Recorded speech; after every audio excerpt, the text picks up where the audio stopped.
So I'll show you the how bitmap checkpoint works in two different images. When we store two images on the desktop, one with same image, both images, the record time and the runtime image will be same, so in which case the QTP will pass the bitmap checkpoint. And second case we will take as a negative case, in which we will take the first we will show the QTP one image at the record time and show the QTP another image with some little modifications, another image at runtime. So it will compare both and fail that particular checkpoint. So we'll take both test cases. So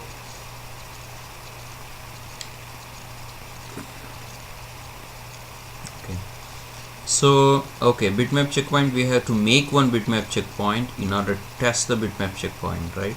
So what I'm going to do is simply I'm going to draw some image on the paintbrush.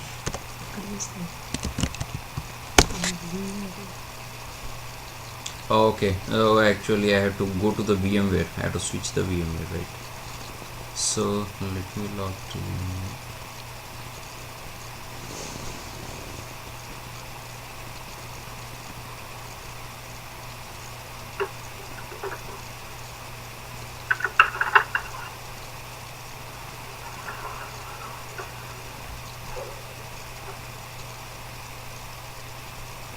You can also record execution of virtual machine. Wow. That is not supported. Okay. So now I have to log into this machine. Where is the control alt delete? Backspace, huh? Enter. Control alt delete. Okay. Control alt backspace. No. Control alt delete. Yeah, normally it's working on yeah, there you go.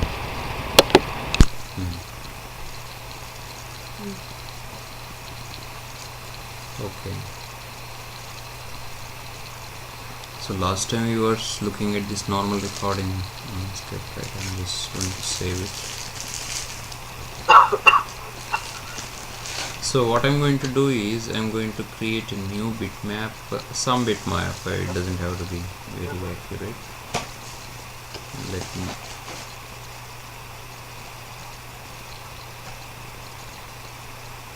alright. So let me draw something here. Fill this. So this is basically, like I told you, it was mainly used for the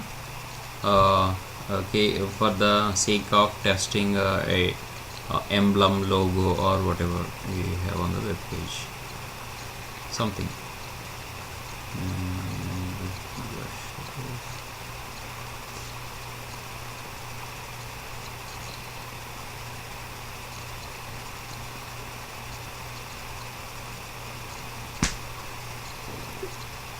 Okay, now let me save it as, you can save it as anything, but since I'm interested in BMP or JPG, so let's save it as JPG.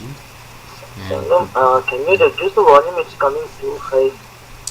Reduce the volume? Reduce it, please. Reduce actually, or increase? No. Can you reduce the volume on your side? I also reduce the volume, but it's coming when I keep earphones. Okay. Because if I reduce it, won't you mean, let me put a microphone. Now it's okay, right? Can you make it like 70 or something? 70 will you can reduce on your side, because if I reduce, Somo will not be able to hear probably, right? So can you wait 1 minute. I'll reduce that. Okay. Yeah, that's fine. You got it, right? Okay. Okay, now I saved it as a bitmap 1.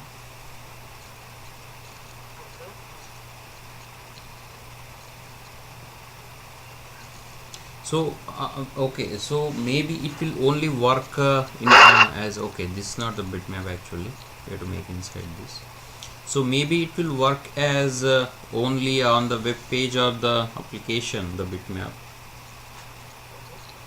So in which case we might have to open it on the web page or something. So let's do it on the web page.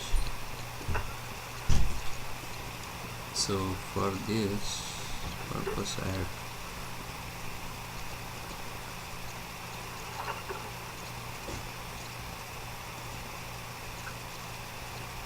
okay, let me go full screen.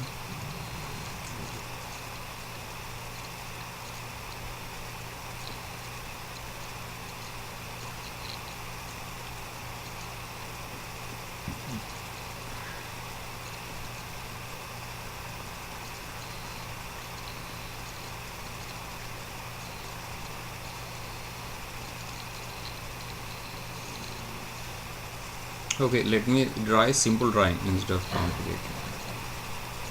Okay.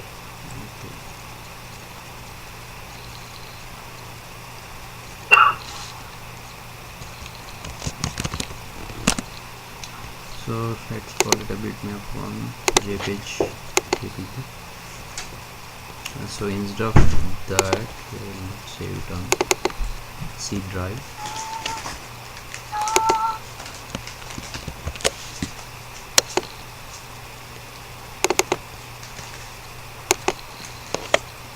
And okay, you can keep it open or closed. Now in order to use the bitmap checkpoint, we have to be in the recording mode, because only then it will allow us to record. So we first record,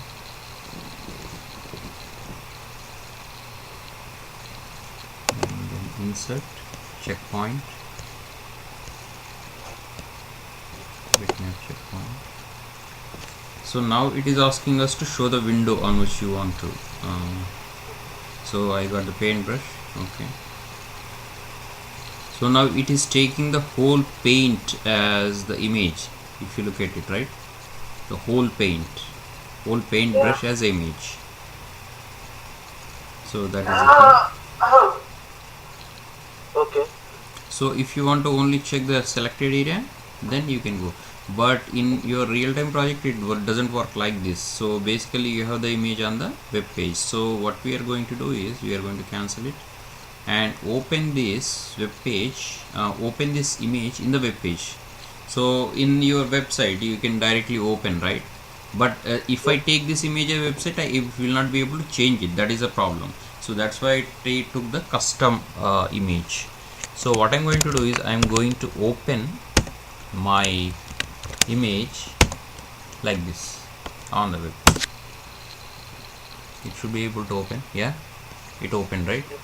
Now I can give this window, I can show the QTP this window. So it won't take the whole paintbrush which we don't want. We just wanted to take the image. So it's the browser and the image is displayed. So there you go. So automatically it only took the image on the browser, right? Not the entire paintbrush thing. So this time we got it right. So checkpoint timeout, you can put it as 20 seconds. So only the concerned should be able to open it. Okay. So now, since the last time we operated on the window based application, this time we operated upon the web based, which is browser based application. That is the difference. So browser, customize your settings, that is a page name, whatever it may be. Dot checkpoint, that is a standard method. And checkpoint whole path is given this time. See, file, it's a file protocol, not HTTP protocol, it's local, so it's file protocol. And the whole path is given for the image. Now this is done, right? Sangam, small doubt. Go ahead. Now I'm going to stop So here in your case, we are using the file protocol for this one.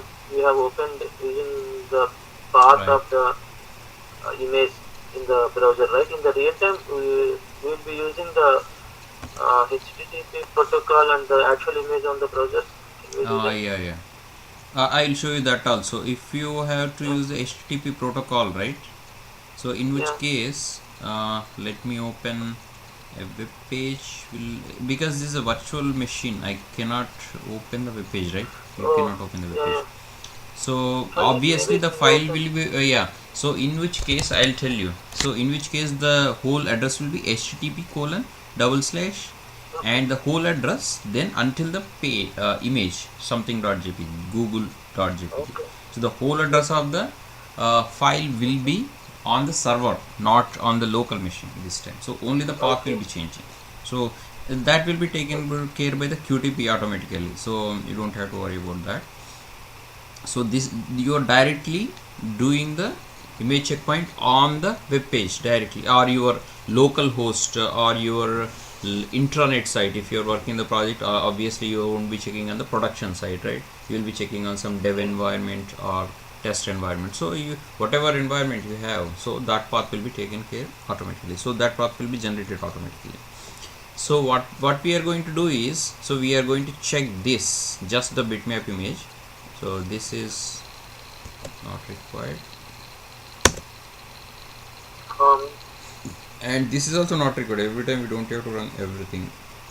So just for the that particular line we will execute. So I am going to comment everything else. So only this is remaining. Now I am going to save it. And So after this, we have to make changes for the bitmap, right? right, no, first time I told you I won't Before change run. anything. I'll run it as is and see if it Okay. passes or not. Next time we will change it. So, So the same file remains the same. That means this is your expected file and this is your okay. actual file also. So expected is equal to actual results in Okay. pass, step pass. So I'm going to run it. Let us see.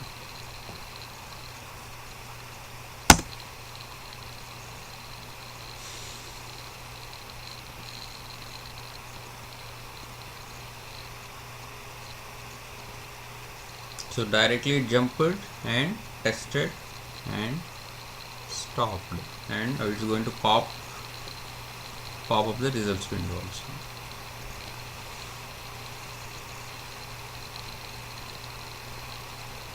Okay, so it's going to pop. Let's wait.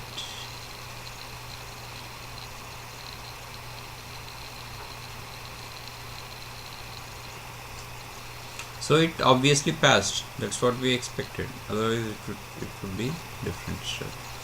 So it since it's passed, like it told you, if it is pass, it won't mention two different images. It's just pass. If it is fail, which we are going to see in a few moments, it will mention both expected and actual results. So it mentioned something, customize your settings, right? So these normally it's not about the object itself. Customize your smart identification is enabled. I will tell you. This is because earlier we used to close all our applications before executing, remember? So if we Yeah. don't, then it will result in object identification problem. In this case we have opened it, so that is the problem. So it just enables smart identification and it says two objects found. That is the problem. So however, it was taken care by the QTP automatically, so we had no problem. But just for the safe side, it's a best practice to close all your applications and then run it, whatever application you are running on. Especially if you are running the browser based application, it is recommended that you close all your browsers, all That if it is you mean in the Firefox. runtime, you mean in the real time also, like the same thing, like we have to close all the browsers before you are running the what you call Right, testing. yeah. Okay. So okay, I'll tell you how to close the browsers programmatically, automatically instead of closing this. So also if you have if you can, you can also close this using the command prompt. There is command prompt called task kill /f/im and inter explorer. That's the right, that is the process name. So let's see if it kills or not. So the process I explorer not found. Okay, so we have to exactly see the process name. So if you have 10 browsers open, it will automatically kill. You don't have to close everything manually. So let us check the process name. So it is called I explore explore.exe. So I typed by as I explorer, so which is wrong.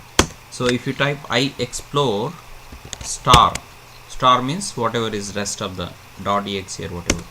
See, so there were two browsers which were killed automatically. So this way you can automatically close. If it is a Chrome, then what would you do? You just Chrome star, so which will kill. Since there are no Chrome windows open, it will say the process Chrome not found. Firefox, same thing. So you have to find the exact process name like I did. So next time we will do this, or programmatically also you can directly from QTP you can do so.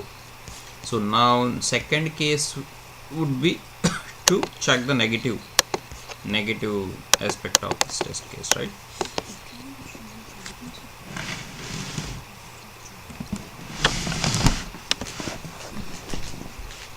Okay, so what we are going to do is the expected will not change, expected is same. So how do you check the expected image is same here. Yes, you can always check back. Even after I change, you can still check that.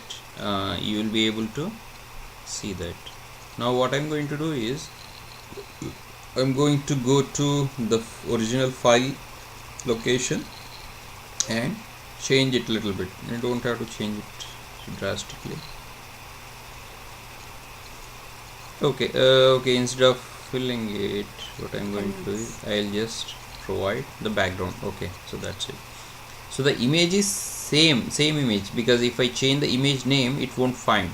So however, this is my, what is this? This is my actual image. That means the website has changed its image, whereas the somehow it is changed by mistake or something, developer has changed it, but the requirement says the image should be like this only, like this original image. That means this is expected still. You understand, right, what I'm saying? This is still expected. Now already we have made it different, look like different. Expected is not equal to actual, we know that, but let's see if QTP is able to distinguish between both and fail it. Now I am going to run it again.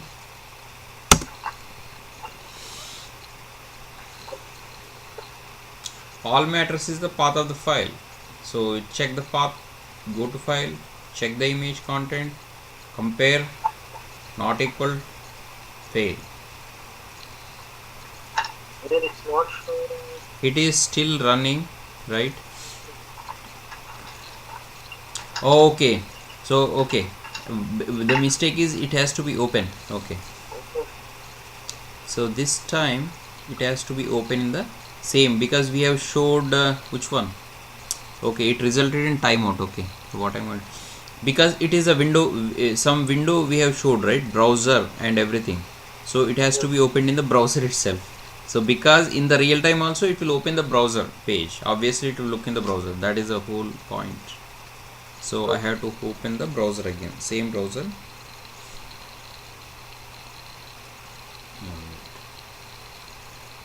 So I'm going to open the actual image. Actual image would be C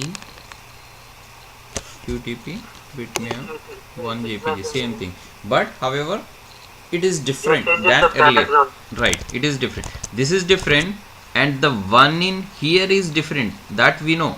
See, it is still holding the old image, because that's what we have recorded on. This is the record time image, that is the runtime image. Both are not equal, not going to be equal. So now we run, it will capture the runtime image from the browser, open browser, then compare. Okay, okay, so there you automatically it captured, so because it's open, it knows. So now if we go back, test is done. Okay, now it is capturing, I guess.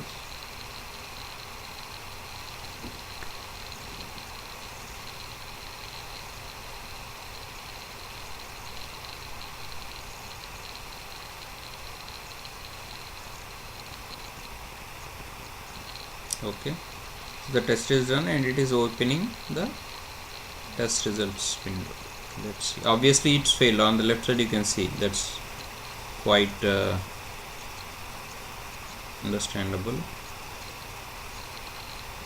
Okay, so if it fails, it shows expected bitmap image and actual bitmap image. Both are not equal, so that's what it says. Expected and actual bitmaps are different sizes, different whatever. It still says different sizes. So, and it failed. So that is a bitmap checkpoint. No, the size is same, but just the background color is different. Yeah, I mean it's comparing different sizes and different types, but it just said different. Yeah, size wise also it is different little bit. See, this thing is coming only this thing, right? The right side scroll bar, and it is this both are not holding the same size, and it is little bit bigger. First of all, it will check the sizes. If it is not equal, it will fail.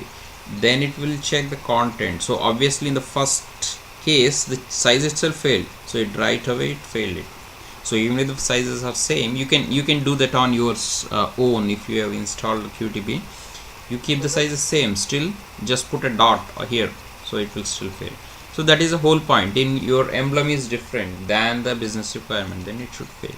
So the QTP automation wise, that's how you handle it. Okay, so next one is quite simple. Most of these checkpoints we have discussed so far will be used 80% of the time, whereas the images, the checkpoints we are going to discuss right now will not be used much, but it is good to know. So the next one is accessibility checkpoint. So this checkpoint is used to verify the web page is following certain rules, standards set by the W3C. So I already told the other day, I mean not to Somo, but I have taken this class to you, right? But is, so again I am repeating. So if a web page is following what is W3C, World Wide Web Consortium, which sets the standards for a web page should follow certain rules on. Just a second.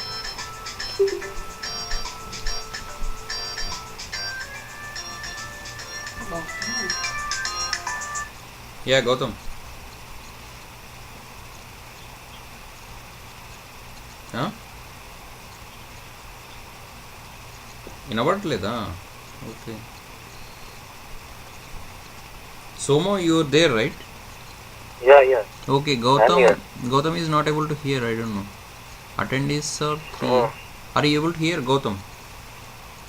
I'm not able to you hear. Look like you look offline, Gautam. You are probably, your internet is out. Hello. You went offline. Yeah, you are offline, Gautam. That means you are not connected. Let's wait for him.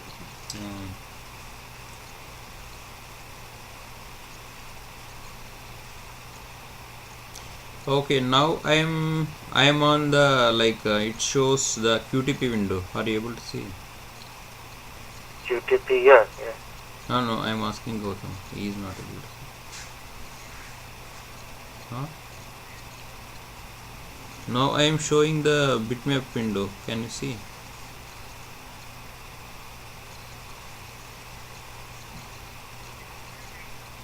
Oh, and that means you are not connected. It's showing the old. It's long time back. You are offline anyway. You can't. You have to disconnect and connect again.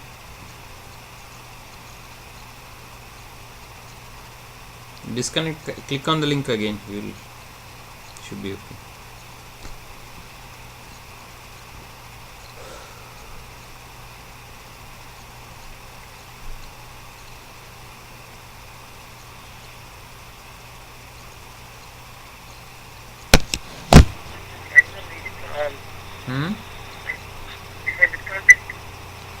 No. You should be okay if you connect and disconnect and connect back. You're still looking offline, Gautam. Yes, Sangam, if I disconnect, it will end the meeting for everybody. That's the problem. Oh, no. Since I am the presenter, right? You should be okay. You just disconnect and we'll be still there because I am the presenter, right? But try it because otherwise you won't be able to connect. Even if we are disconnected, we can connect again. Just try it.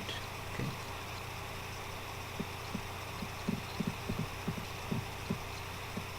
Close the window. Right. Yeah. Let me close it. Yeah, we are connected, so you can disconnect.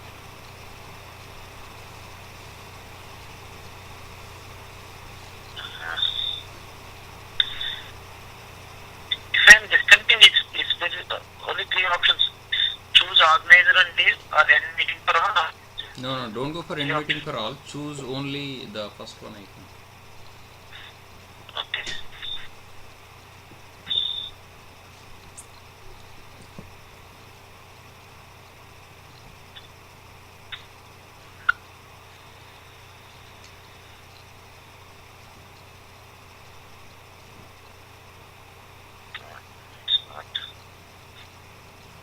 Just close your window, choose the first option, then connect again.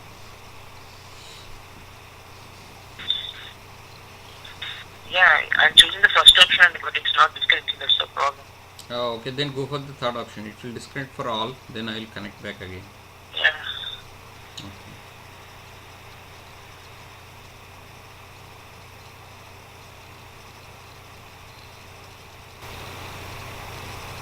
Hello? Yeah, I'm going to connect it. Disconnected me.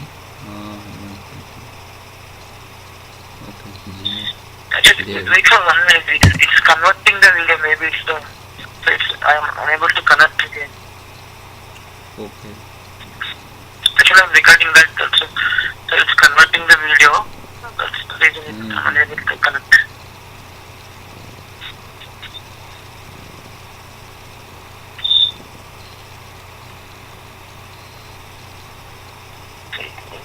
Sangam, wait for 1 minute. I'll go to meeting and I'll do the. Again, I'll send the invite. It will be another invite. Yeah.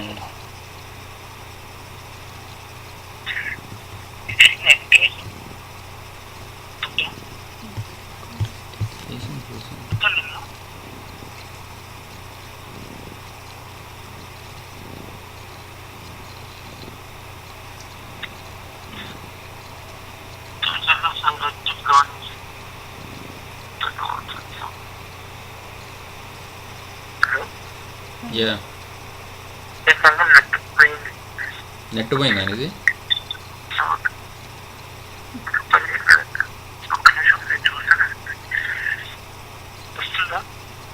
ఏంటి నెట్టా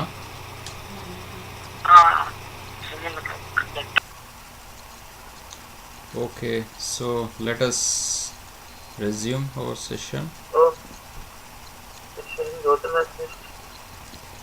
So last time I was telling about image checkpoint, right, which failed. How do we do this? What, Sangam? Just a second.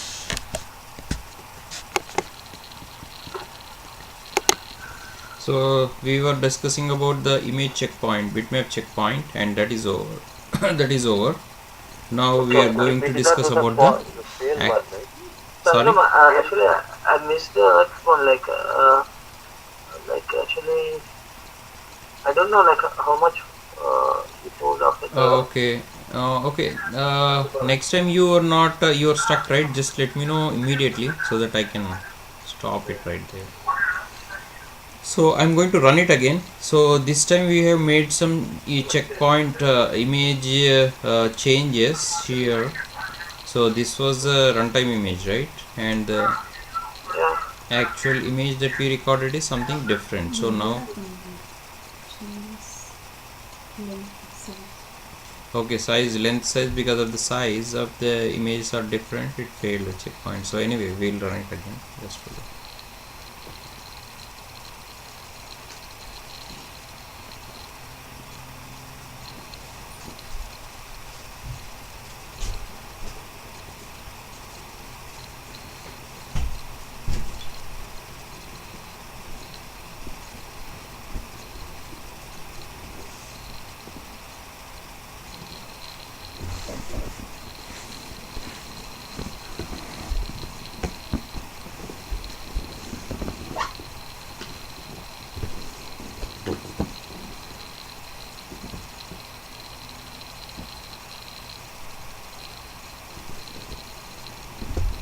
So it's still waiting, right? Yeah, it just finished the test case running.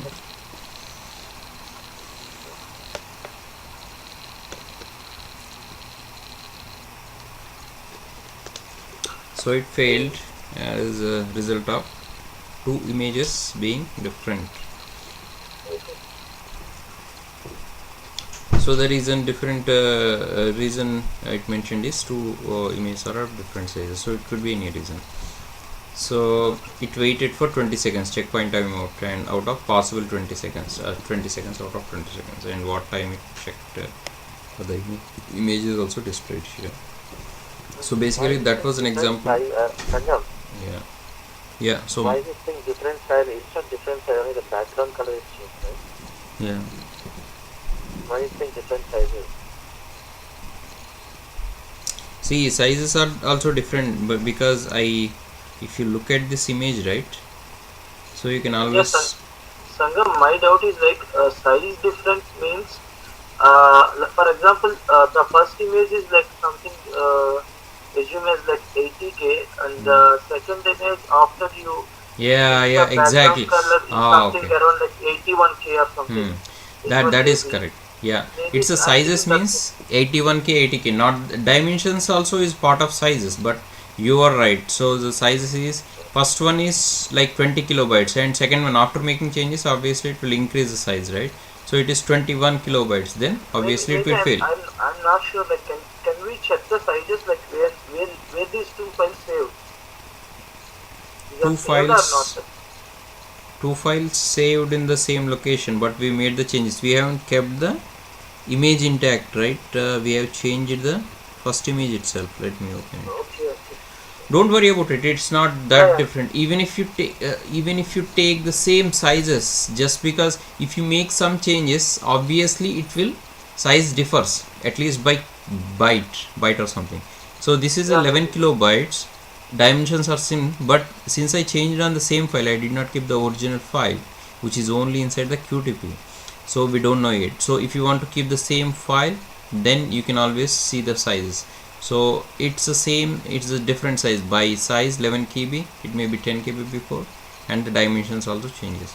So in terms of sizes, it's saying that the size 10 KB, 11 KB, whatever, that was different. Obviously, just by looking at it, the image may be different. It doesn't have to look at the content. But if everything is same and everything, it will also look into the this thing. So for that, I'll show you another example. Okay, let me. Do you want another example in bitmap checkpoint, or do you want me to proceed?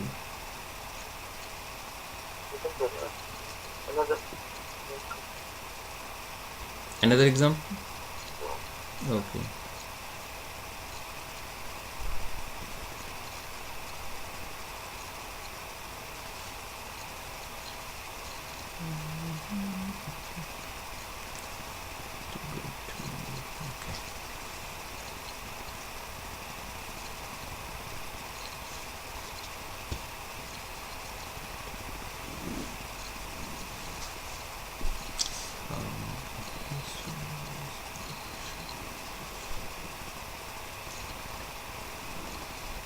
So okay, so what I'm going to do is here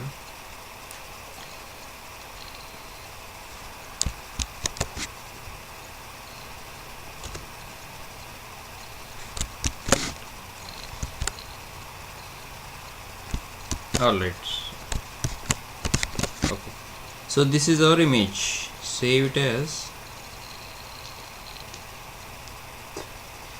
it as some file here on QTP. So let's say a.bmp or png. Normally on the websites png files will be used because they are out of small compression wise, they are more better. So let's save it as png.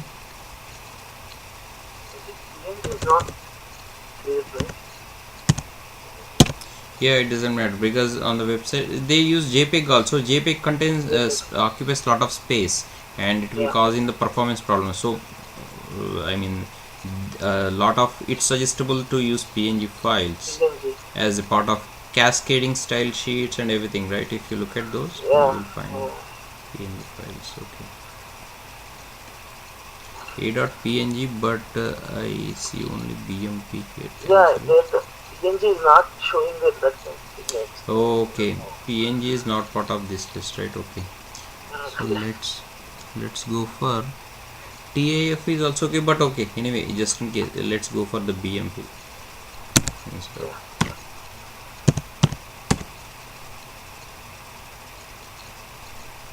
Okay, so we have to save it in the here.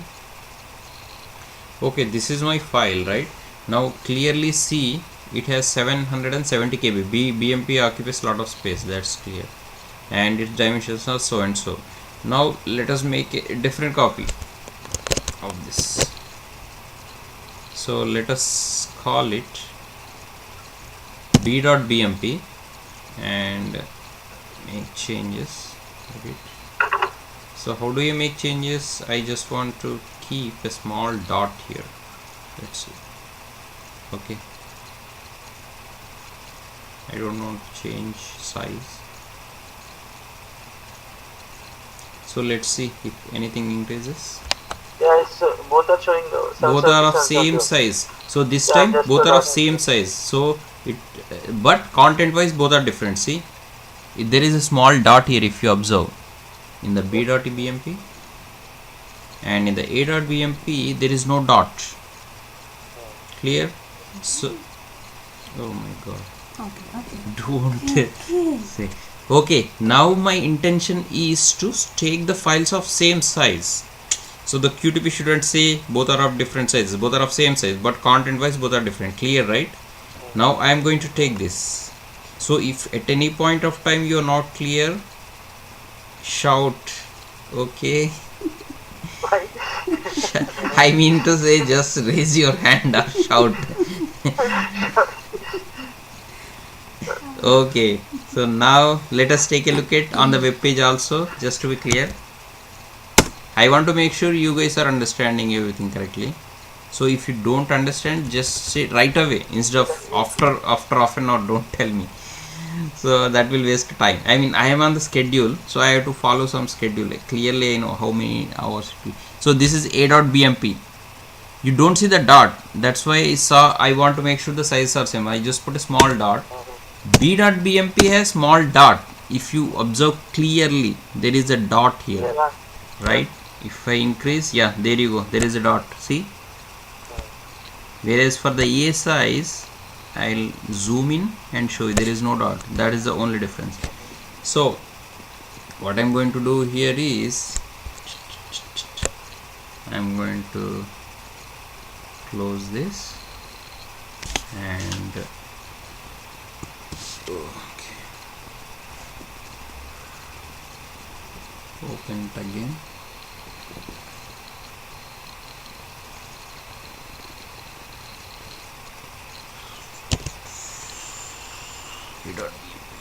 Okay, open it in the full screen. Doesn't matter.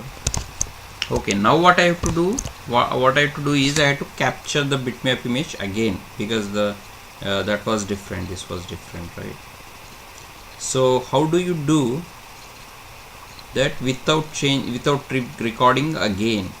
Can I do it without recording again?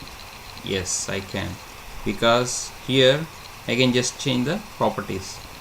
So yeah, path. But will it work if I just change the file name here or path name or whatever? Will it work? But it has to record, right? Without recording, how? Yeah, that's what I'm saying. Without recording, I just change the properties and just run it. Will it work? Let us try. Okay. Okay, so let us run it. I think it will fail because we haven't changed the original file. See, it says on the repository there is no. When you record, the object repository has some file, so obviously it will not work. Check the object repository, confirm that object exists. First of all, object doesn't exist. So if you go to object repository, where is the repository? How do you find? You go to, okay, it is actually popping up the result window, so that we have to disable it. That's okay, it's good to know about the results immediately after. So there is a small icon, this is object repository. So if you click on it, it will show the object exists or not. The previous object which you recorded is different than this object, so obviously a.bmp is, since you are following the record and playback approach, the object must exist in the object repository. If it were just descriptive programming, I wouldn't worry about the object repository. So here, so do you think like in descriptive programming, if we just change the path like this, it will work? yeah, so here see, object repository only has bitmap 1.jpg, which is this. There is no a.jpg, so that is the why, that is the reason. In descriptive programming, you don't have to worry about the object repository. So here obviously I have to, can I do this? No, you can't. So it's better to remove everything and record, insert, So changing checkpoint. the path doesn't work, right? Yeah, because it's a record and playback, so object repository must be, it must go into the object repository. So only when you show like this, it will go into object repository. Now see, image.a browser page, this is proper. Last time it was showing something different. Browser page, then object. This is the proper hierarchy. Now it captures correct image.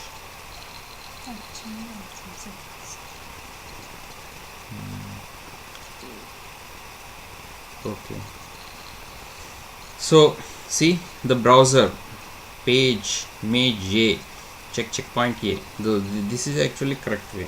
Last time we did something different. So now I'm going to run it. So if I run it, it will pass, right? Because a is equal to a, both are same. Stop the recording and start running.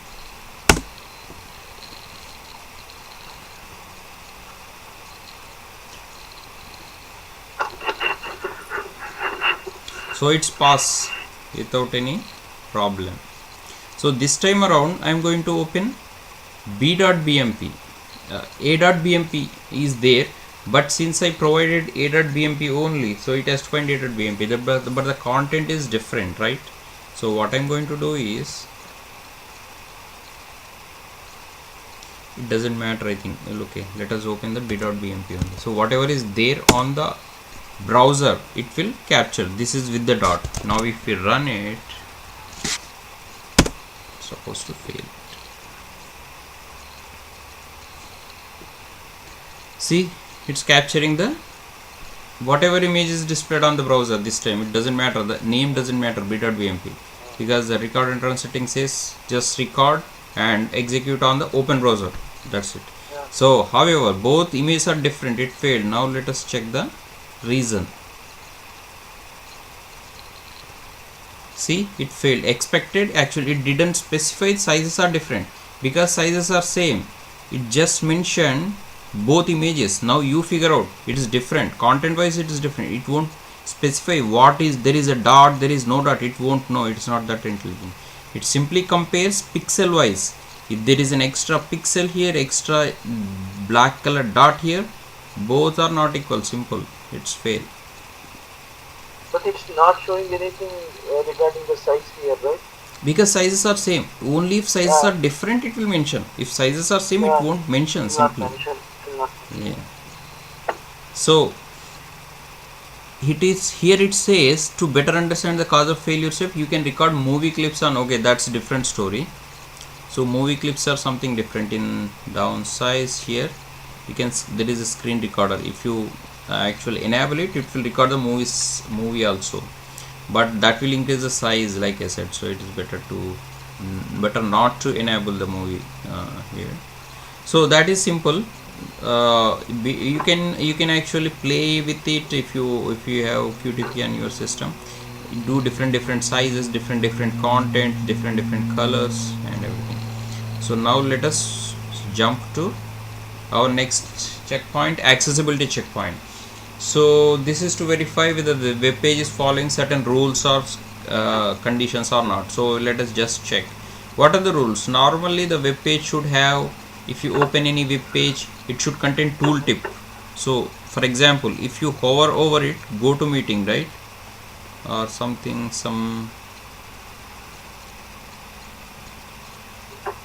in some web pages it will automatically pop up the tooltip. Here it is not. That means it's not following the rules. Okay, so here if I hover over it, right, on Gmail, Google, let's go to Google. Simple thing is just hover over it.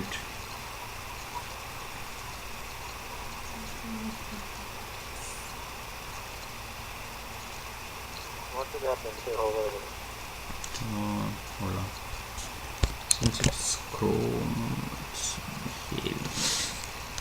there are different rules. I mean, if you can read it on the W3C site.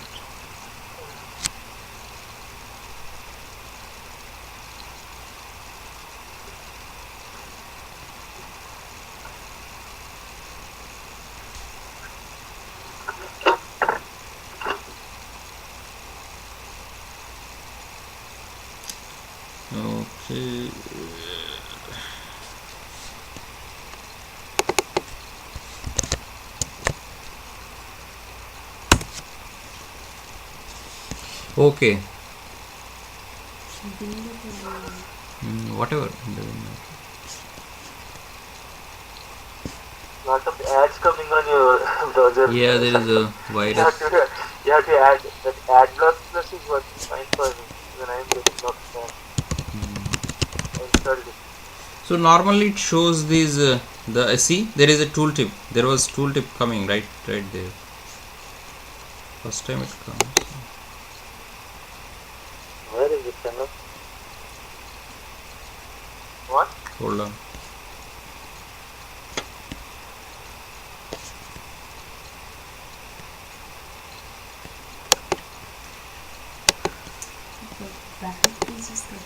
Okay, no.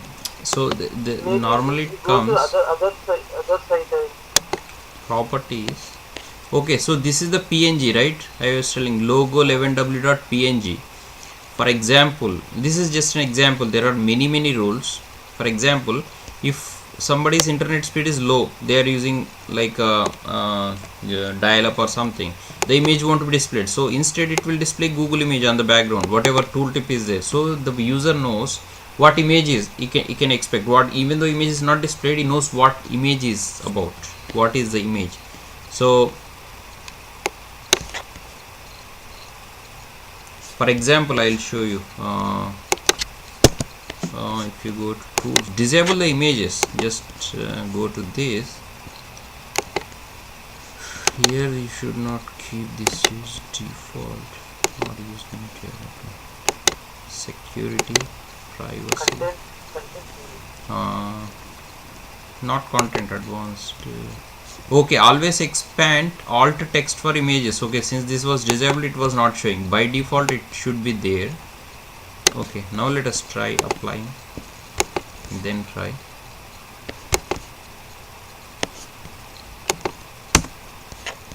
Sangam, it's like 2 pointers are showing on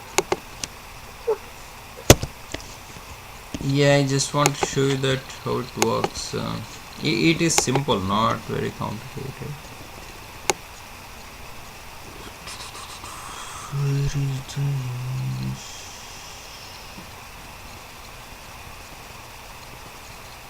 See, show pictures. I am going to delete as if you are using the dial-up. Let us recreate the situation. Okay, since it's already in the cache, right, cache, so it's opening. So this time we are going to open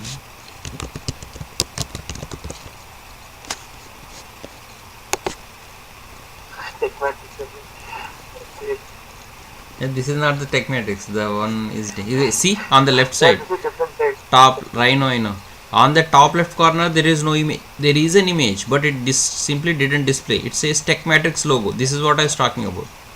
So even though image is not displayed, it is displaying the image image description. If I enable the image, it will show the image right now.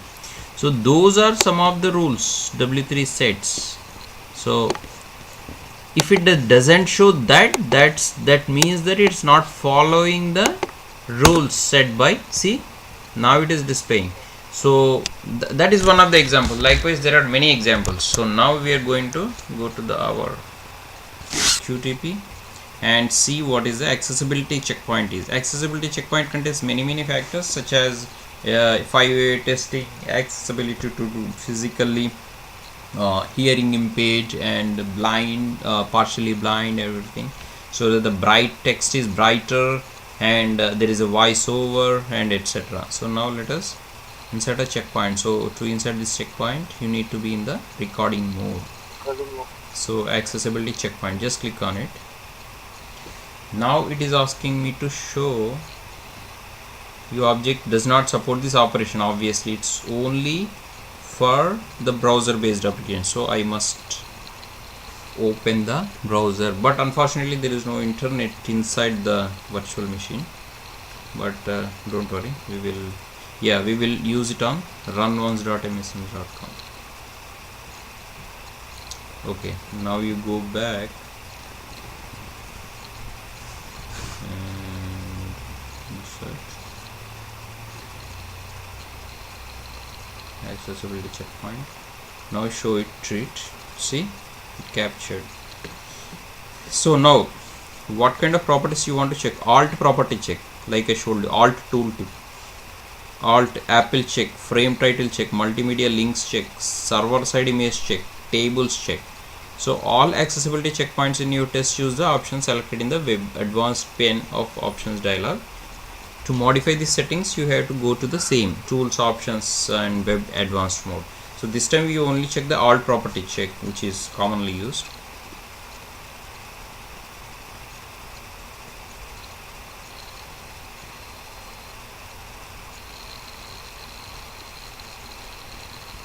Okay, so now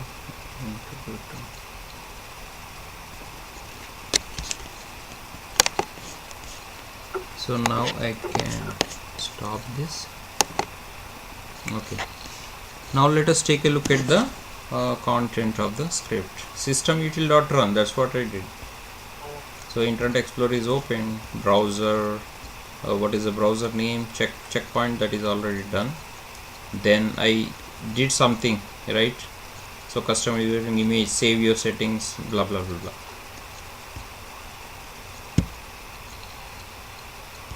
So now let us try to run this. Save it, of course.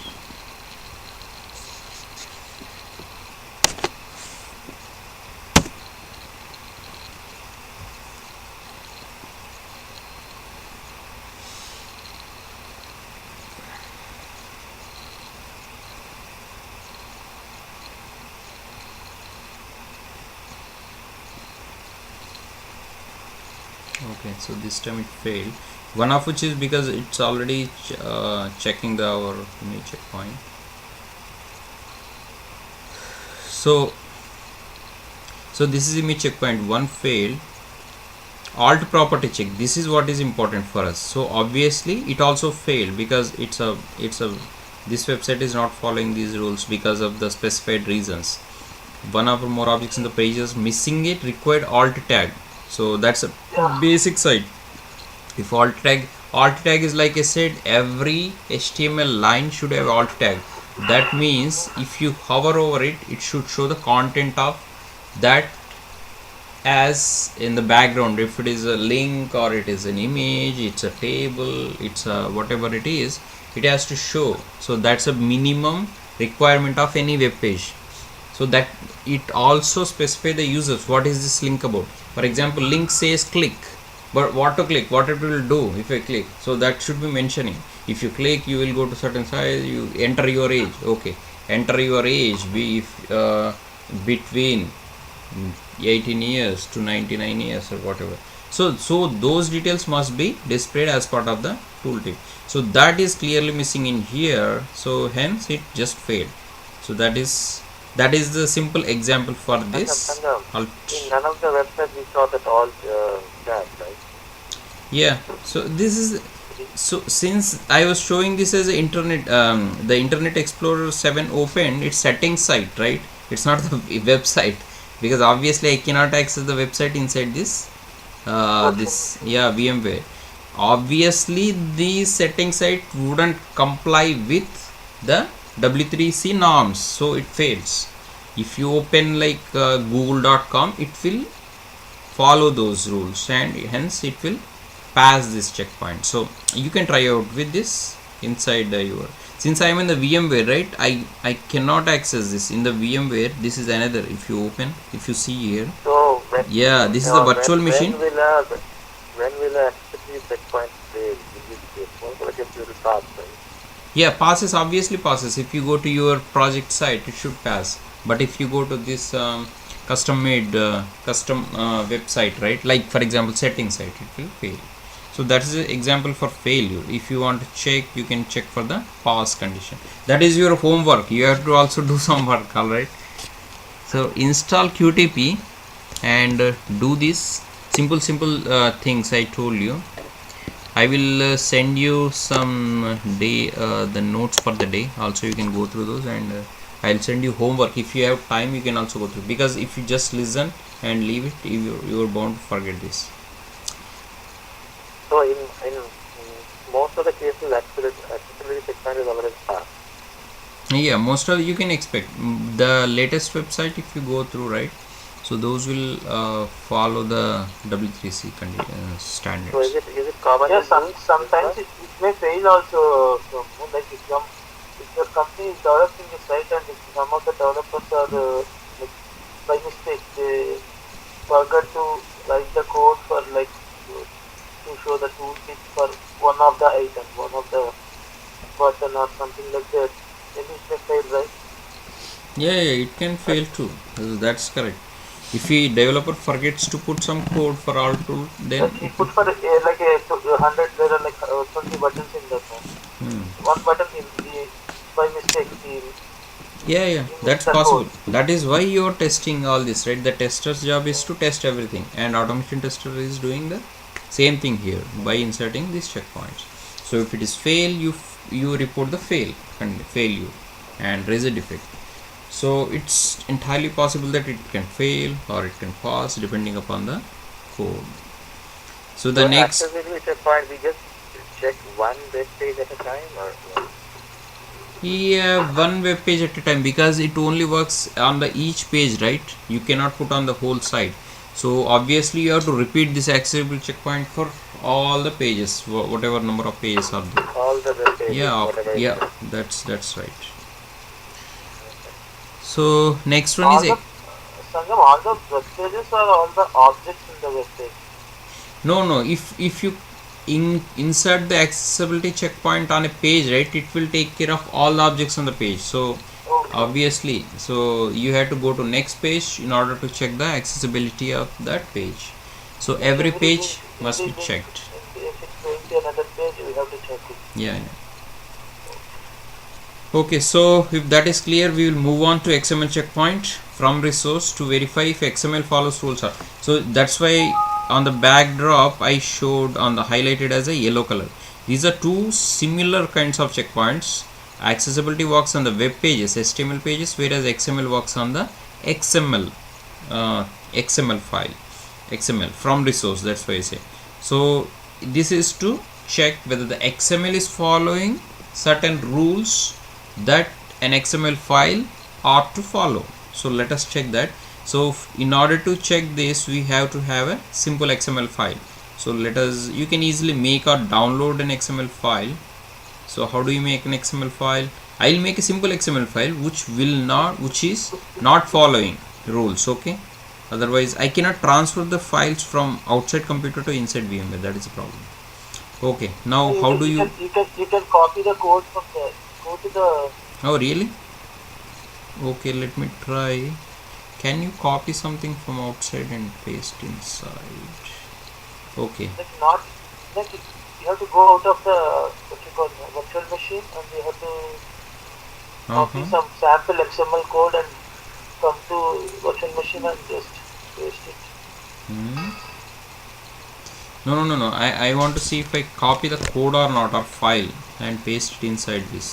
So if that works, then we can do it. Okay, so here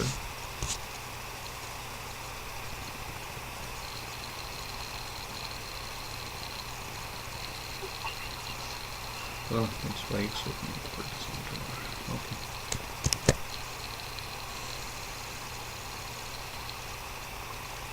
No, copy paste is not working. Let me try with files.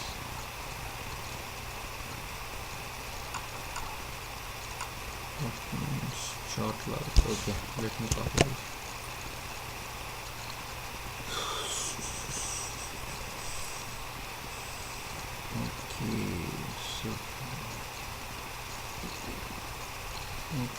So no, it's not working. Copy paste also not working. So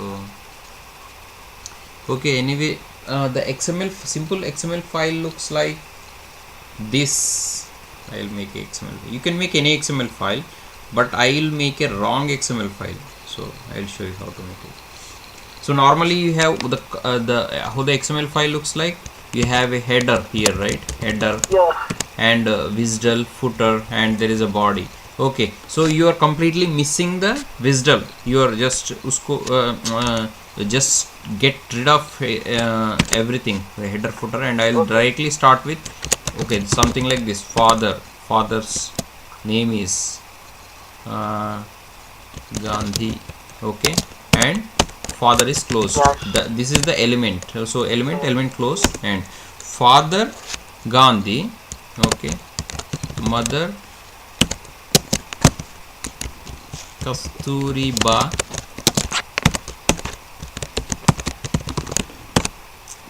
Okay, so the whole father mother, right? This will be, you can consider this as parents. So I am making this father mother as a child under parents. I am putting under parents. So now parents will end here, right? Simple example. So see, the parents acts as the parent element of father and mother. So that is the thing. So because I am categorizing it as a parent, so this parents started, in which father, mother, then parents close. This is a simple example. Now everything else I am just not following the rules of XML, since I am making it on my own.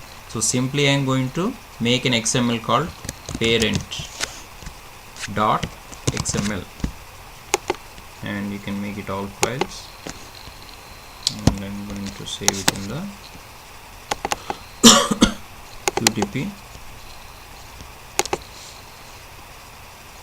Okay, so now if you open this in the web page, it will look like this.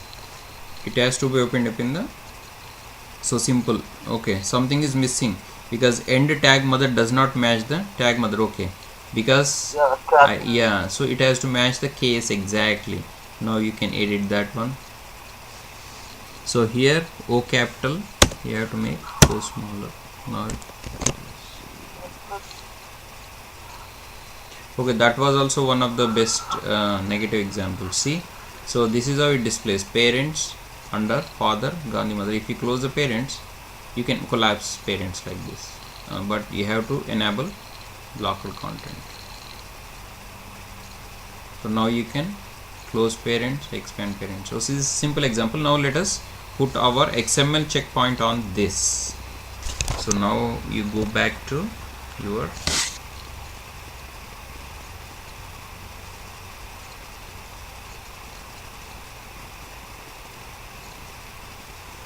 okay, so here we are going to check the XML checkpoint from resource. So for this you don't have to be in the recording mode because it's from resource. Oh sorry, it's not, it's from resources. Last one, from application is different. So since we are going, yeah, so from resources I took it as a 4th, 5th, 6th, 7th checkpoint because both are similar. I want to explain similarity between things. So let us go for that one first. So yeah, go ahead. What do you mean by from resource? From resource is a file, whereas on the application is application directly. So it is simple example is this, you can say hold on. The file on the XML. See, from resource means you are selecting from resource, Gautam, Somo. This is a resource, right? This is some resource. You are selecting from resource. Whereas So this is not related to the application, the website. yeah, if it is on the like production site, if it is somehow related to application, it will show the same thing. So here we cannot actually show on the application, but I can show you in the simple example like this. Since it is displayed on the HTML Internet Explorer, so I can say it's from application. So that is the difference. Major difference is, if you are check the major difference for these checkpoints, I will tell you. XML checkpoint from resources, you are directly checking whether the XML is following rules or not. The main purpose of using this checkpoint is entirely different. And if you go to XML checkpoint from application, this is not checking the rules. It is entirely different from the first one. This is to verify the properties and attributes and values at the recorded runtime. This is similar to the standard checkpoint. In the standard checkpoint, you are checking the object properties on the HTML page, right? And in here you are checking the XML's object properties on the application. That's why I highlighted in green color. These two are similar. This is for HTML page, this is for XML. These two are different. This is accessibility. That means it's a rule check. This is similar and this is similar. Okay, now let us go back to this checkpoint. Okay, so let us go back to QuickTest Professional. Now what we have to do is, since it's from resource, right, we don't have to be in the recording mode. Insert checkpoint and directly go to resource. Oh, sorry. Okay, now it is asking me to select the file, right? Source. Since it's source file from resource, you can browse it.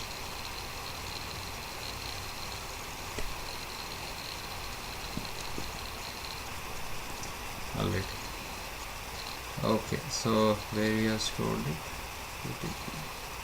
See, it automatically. Now I'm going to click OK. Now it is going to insert a line for the XML from the source checkpoint.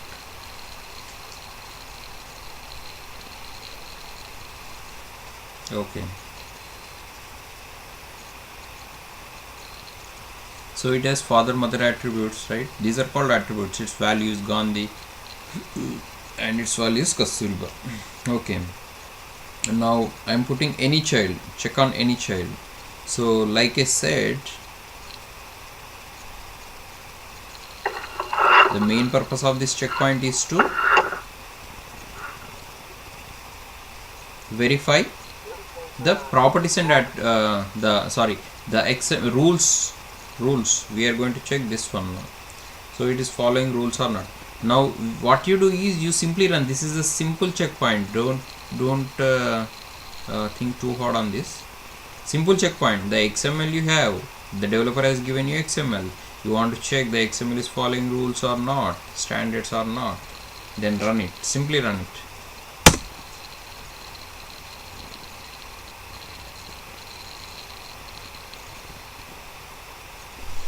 Okay, this time it's also checking all. We should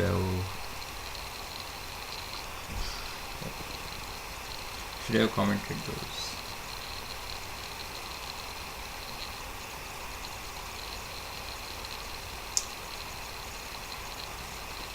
Okay, now it paused, but we have to ignore this.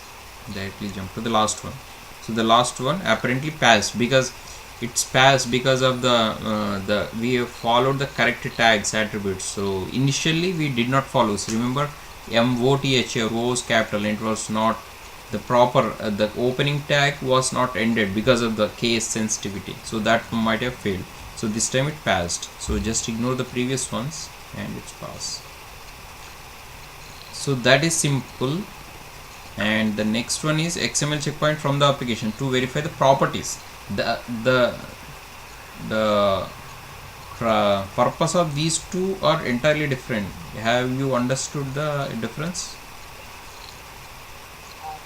I will ask you the question after explaining this. XML checkpoint from application. So this is similar, but only in the real-time web pages you will be able to test the 5th, 6th, 7th, 8th one, the XML checkpoint from application. But we will try to mimic it. We have some limitations in here, right? But okay. Now what I am going to do is I am going to comment.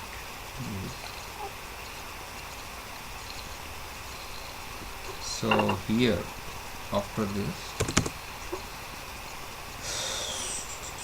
for this I can directly cannot directly record insert the checkpoint because it's not from the source, it's from application. So I have to be on the web recording mode and make sure that you have opened the inside also it's working internet, right? Just hope that's good. So that's inside, yeah. Inside it will have like some default. Yeah, the default internet connection. No, don't. Hold on. Okay, anyway, so since we are taking a simple example, don't worry too much about it. So what I was doing is I was opening this web XML page in the web page. So simple, if you double click on it, it will automatically open that in the Internet Explorer. See, now you don't have Internet Explorer, it's from application. Yeah, you can say since it's displayed on the application, you can say it's application.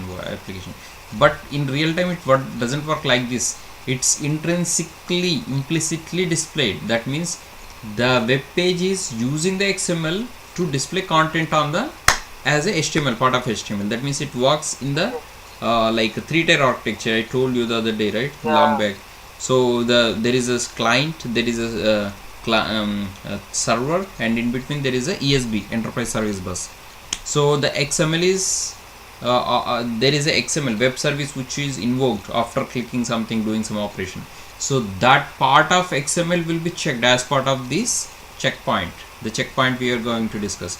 But since we cannot mimic that one, that is a big setup. We don't have Enterprise Service Bus or something, so we are trying to mimic that situation simplistically. Okay, let us try this.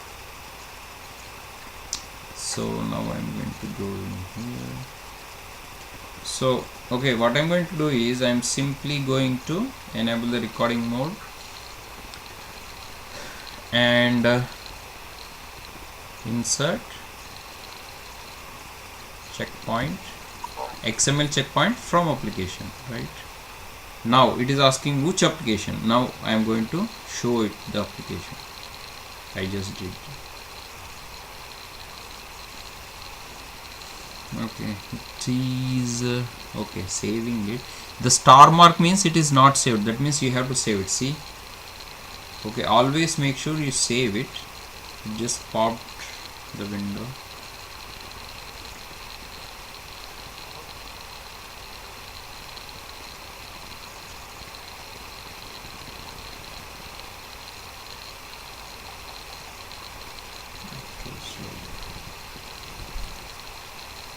Okay, it's actually trying to open the checkpoint properties window.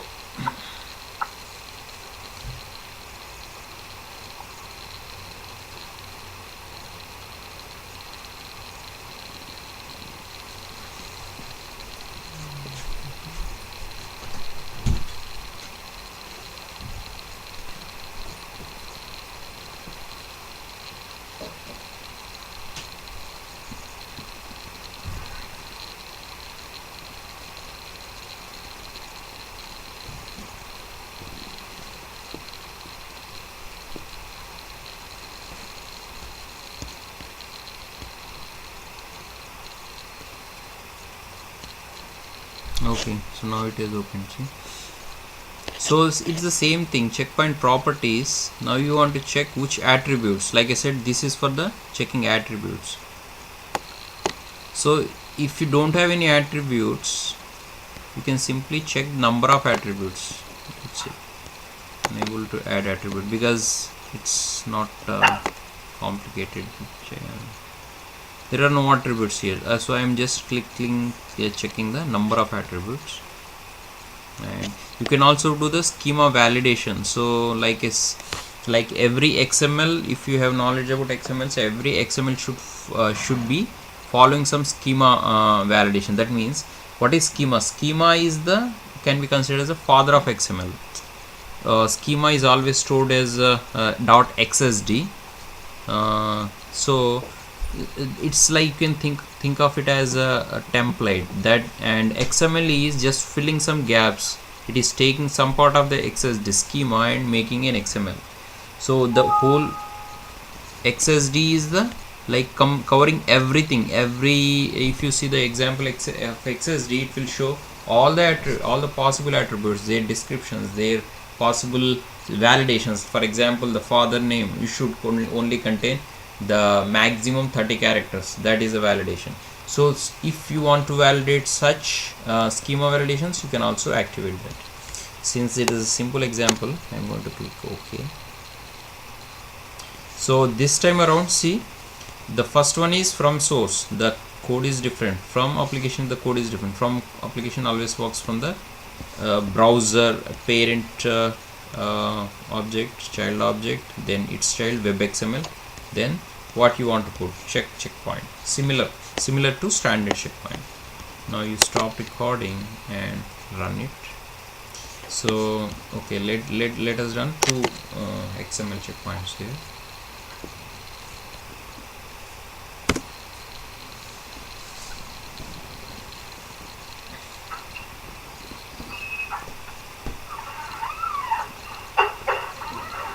So it just checked the second checkpoint and going to pop up the results.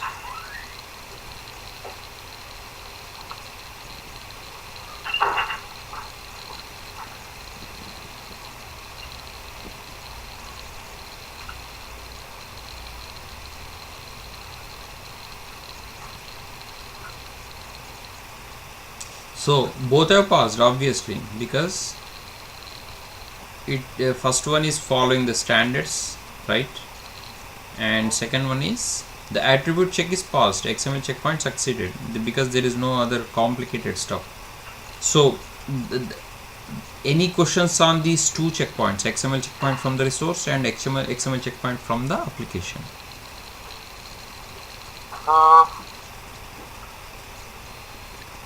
Sangam, can we copy the source code of some site and can we keep it like this in the internet? Same thing, instead of copying the source code, which may not work because it only works from your internet site. If you are working on some project, right, then only it works properly set up. So if you take some source, that's why I took simple XML example. But if you want to do some more research on this, you can do it and let me know the questions. That will take time, Gautam, because these are of minimal importance. That's why I don't want to spend too much time. We have a lot of stuff to cover. If you want to cover advanced stuff, not that important. Yeah, so I know exact what is the priority of each and every point I'm doing. If you want to spend more time on image checkpoint itself, I can take 2 days on image checkpoint, but it's a waste of time, right? Image checkpoint, if you know the understand the concept, you leave it. When you want to use it, you use it and you get lot of questions. That's why I am suggesting you to install QTP on your machines and practice every day. You will get lot of questions, and if you have installed, I can also give you the homework, so you can it's not like a school going thing, right? So if I give homework, you do daily, not daily, but sometimes you can do homework. So try Sangam, like, because it's not, I have to remove the registry title. It's not allowing to install. Yeah, registry thing is difficult, but otherwise you can also install using virtual machine. VMware install VMware, that you can try, right? Maybe the virtual machine will work. Yeah, It always works. That's what I'm using here, virtual machine. So it always works.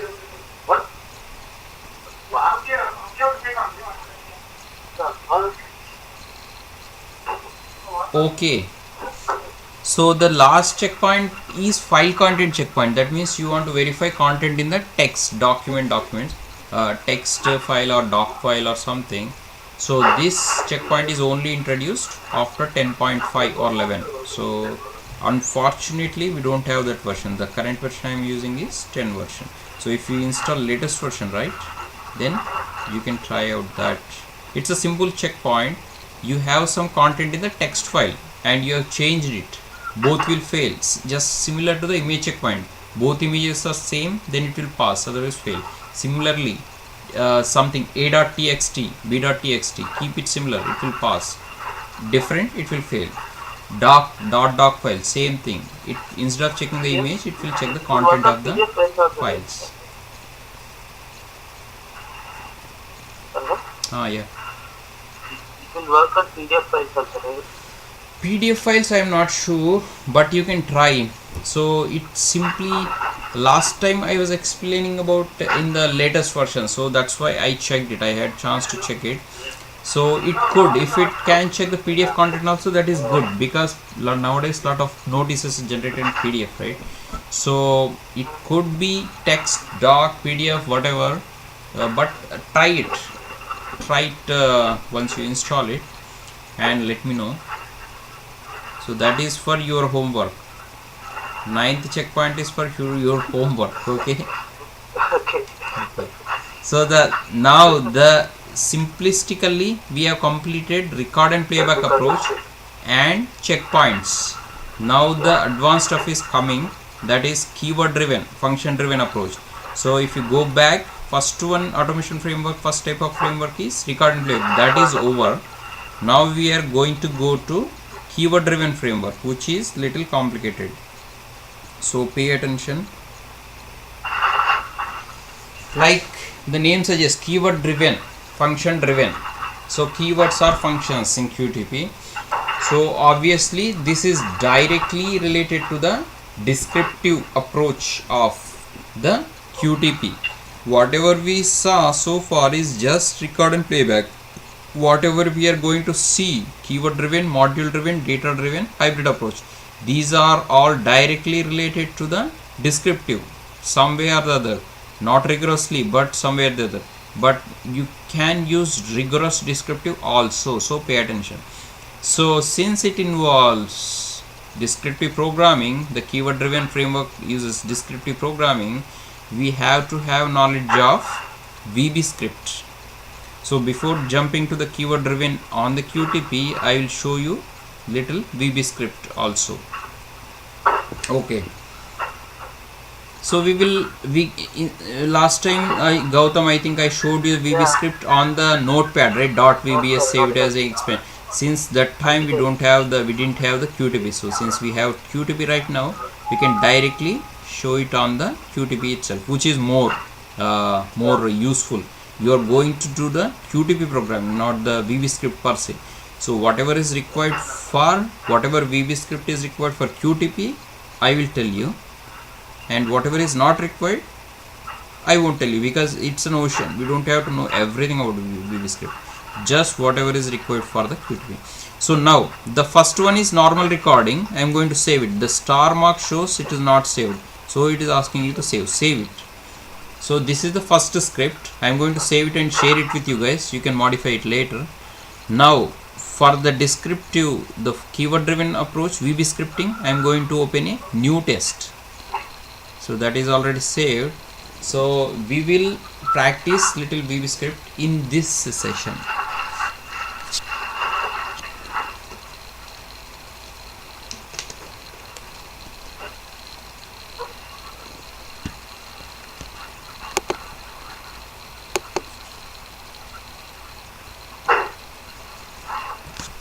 So let me just introduce about now I'm going to save. So that is the first script we have there, and second script I am calling as VB script session.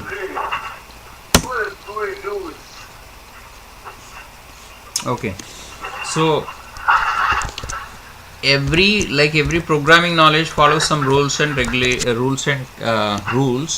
For example, every program starts with some variable declarations, initializations, looping, conditional structure, and blah blah blah blah blah, right? So in here also there is a variable declaration section, but which is mandatory and non-mandatory. So if you want to declare your variables explicitly, you have to mention option explicit. That's mandatory. Option explicit. Every keyword, if it is right, it will be displayed in bold automatically. So as soon as I type in, it displayed in blue bold color.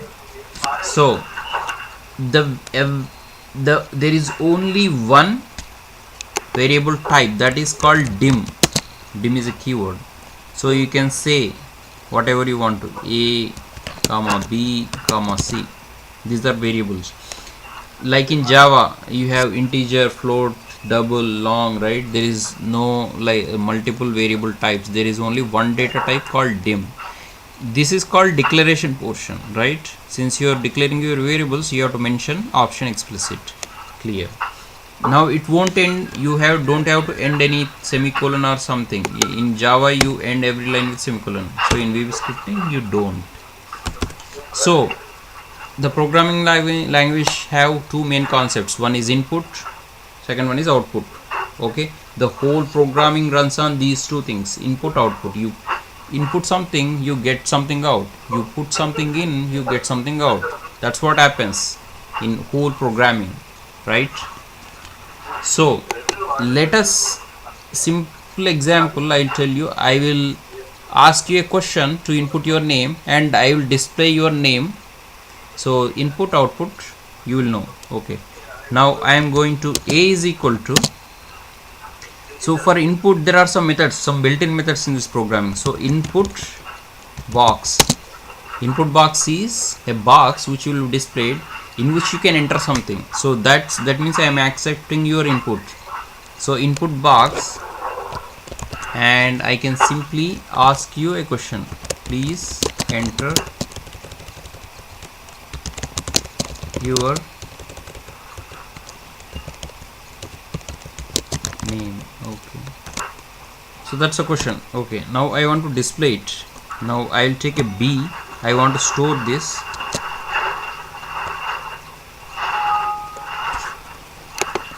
So you don't need B. I can directly also Message box you can write. Message box, yeah, message box. So I will directly enter your name is plus A. So that's your name. Whatever name you entered, I will display it as your name is blah blah blah. So that's a simple typical example for an input and output. But you have to check the syntaxes correctly. You are using the syntaxes correctly or not. So let us try and run this one. If it doesn't run, we can debug it.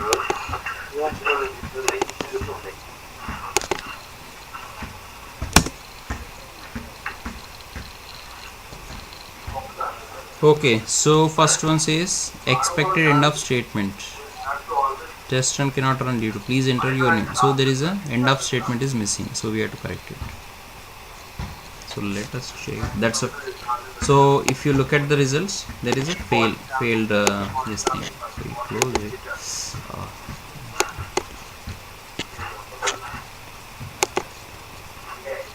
So the syntax is input box must be enclosed in the brackets. That is what we are missing.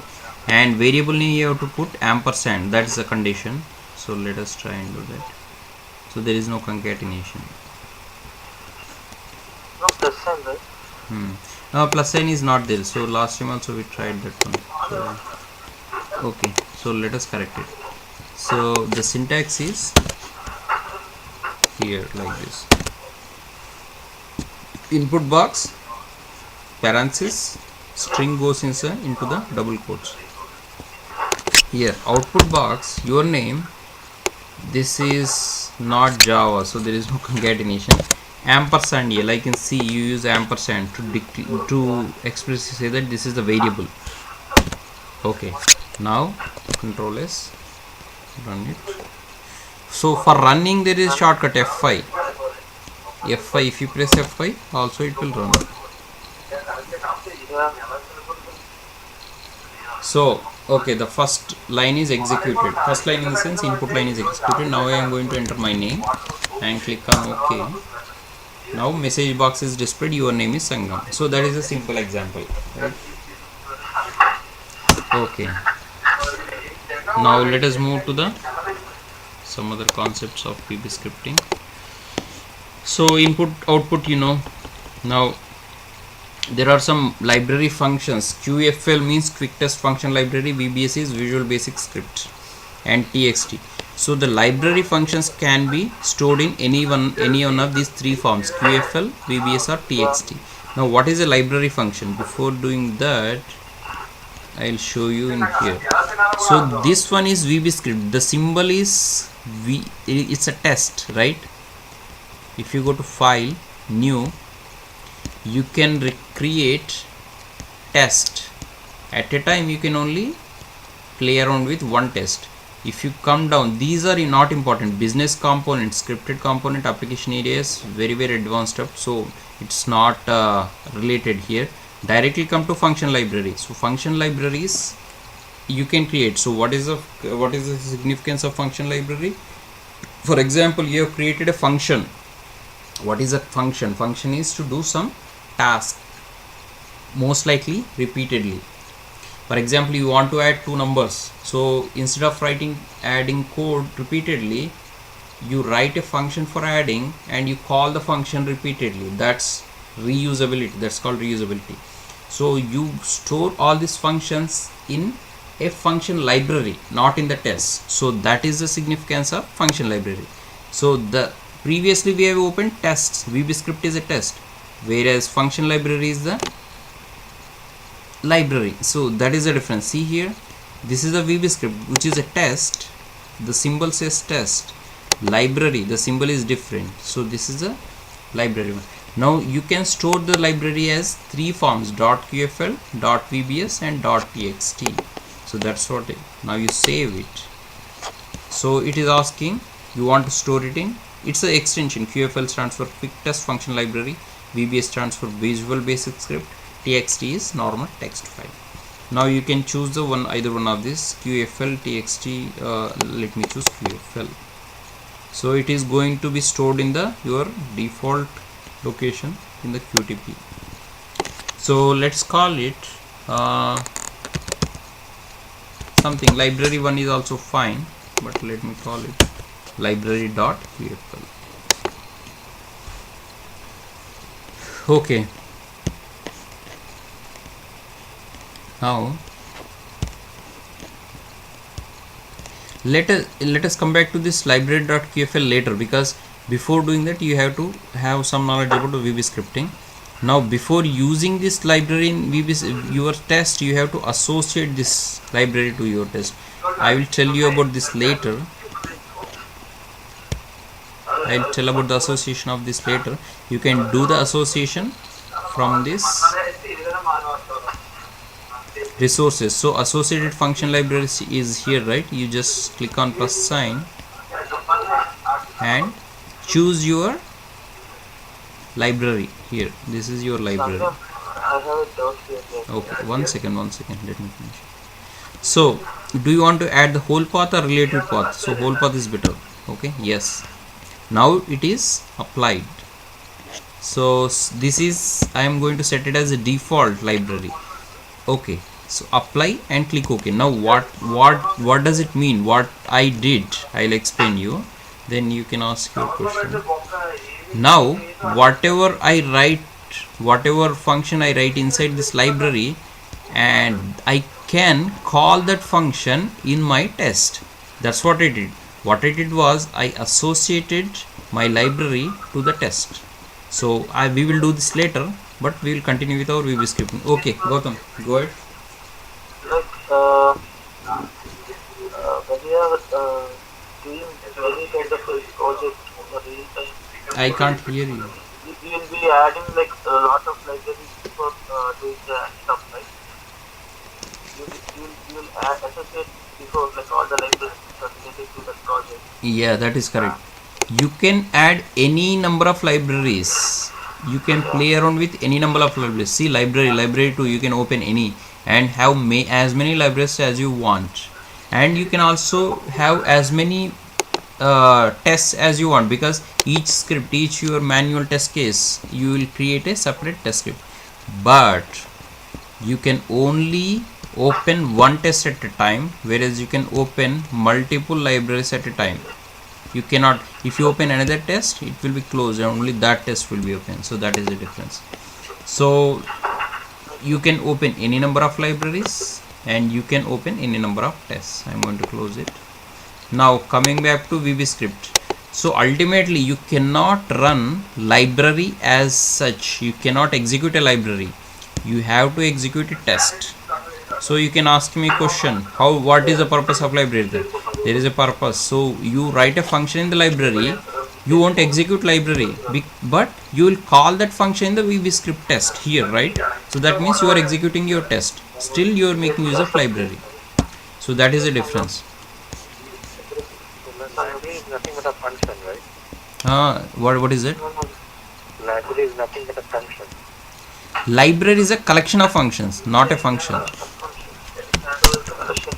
Collection of functions. You can write thousands of functions in here. I'll tell you later. So once, let us finish one by one. If I tell you directly this, you will be confused. Yeah, go ahead. Sangam here, like library, the libraries are acting like an object spy, not object spy, like object repository, right? Object spy is different. Don't get confused. No, object repository. Object repository is different. Object spy is for checking the properties of an object. This is object spy. This is different. Object repository is to contain the objects that we have stored, recorded. So since it's a new test, this object repository will be empty. See, there is no object. The previous test has some objects. So what is object spy? Object spy is to capture the object properties from the object. I'll quickly show you. I should have shown before. So if you open some application right here, so let me open flight reservation application. Now I want to know the properties of this agent name. So you simply open. So object spy is used for mainly for descriptive programming. So it is very important. Now it is asking me to show the window. So it's always better to keep the window on the background so that you know. Now cancel again.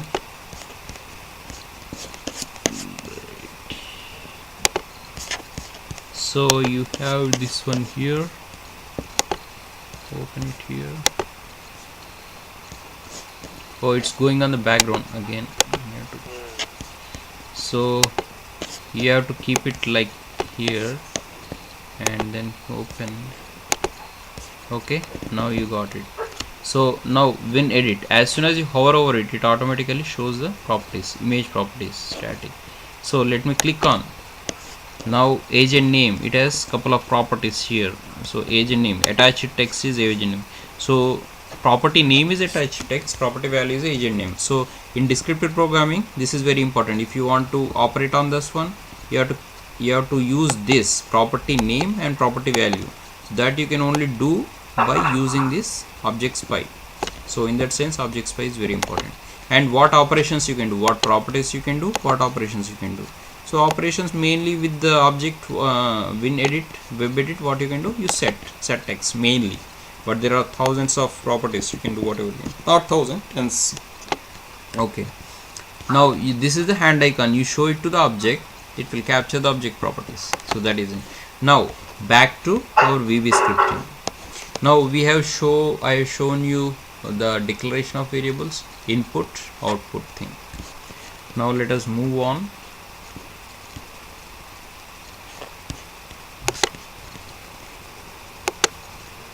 Okay, so next one is conditional structures. If you know the conditional structures in any programming language, it's easy to. If, else, and if.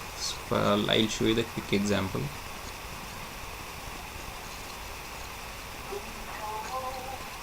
And when do we have to use conditional and library and VB script and In the keyword driven approach, we are talking about the keyword driven approach. In this yeah. keyword driven approach, you will be using VB scripting and libraries and everything. But when is that scenario? When will that scenario come? Oh, scenario will come later. Once we are just discussing about the basics. You want me to jump to scenario directly, then you won't understand anything. Okay. I am going step by step. Once if you know the VB scripting, I would have directly jumped to the scenario, Somo. So if Okay. yeah, so if you don't know about this, directly go to scenario, you won't understand it clearly. So I'll finish these quickly, as quickly as possible, don't worry. So conditional structures contains if condition, else condition and else if condition, right? If condition, the syntax is like this: if condition 1, then you execute this statement 1 and statement 2. Else if condition 2, then execute statement 3 and statement 4. Else if the condition is neither condition 1 or condition 2, then execute statement 5. End if.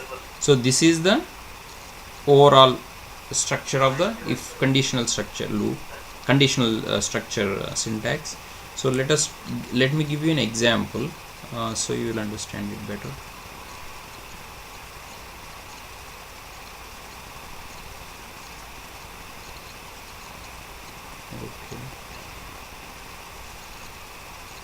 Okay. Now I have accepted some name and displaying some name, right? Now I'll put here if. Automatically it completed the syntax, see, so that's good thing. If A is equal to Sangam, then I want to display message box, simple message box saying my name is Sangam. So I can copy this same thing, or your name is Sangam, doesn't matter. Whatever you type name, that name will be displayed, but I am giving conditions if using the control structure. If then, else if. So since I am doing the same thing, I can copy, but I'll explain it again. If is equal to Somo, then okay, instead of, I'll make it more dynamic. Instead of typing my name is whatever you type, I'll tell little more dynamic. Okay,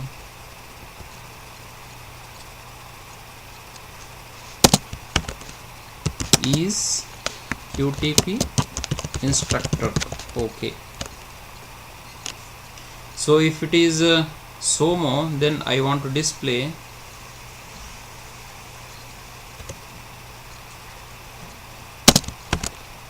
is QTP student. Else, that means if neither condition matches, then, or if we can put one more condition, sorry.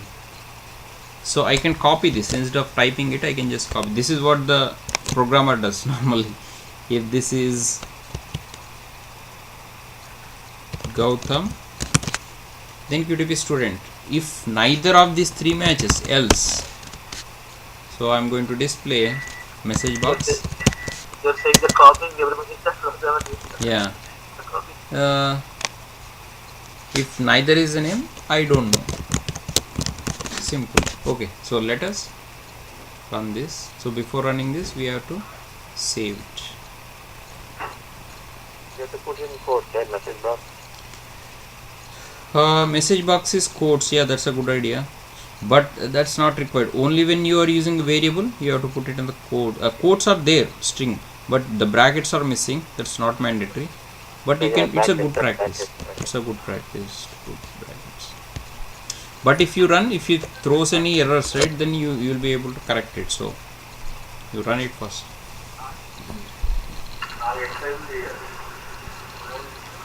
Okay, there is a syntax error. is QTP instructor. Okay, so the where is the QTP instructor? That's huh? When code, The codes are not closed. Okay, that was error. So here also codes closed. Okay, now it's hopefully correct. Code is correct. Now run it again.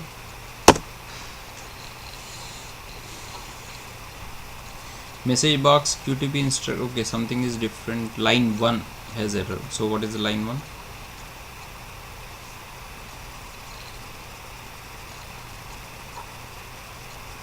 So this is a runtime error. So it's not. It's you have to figure out.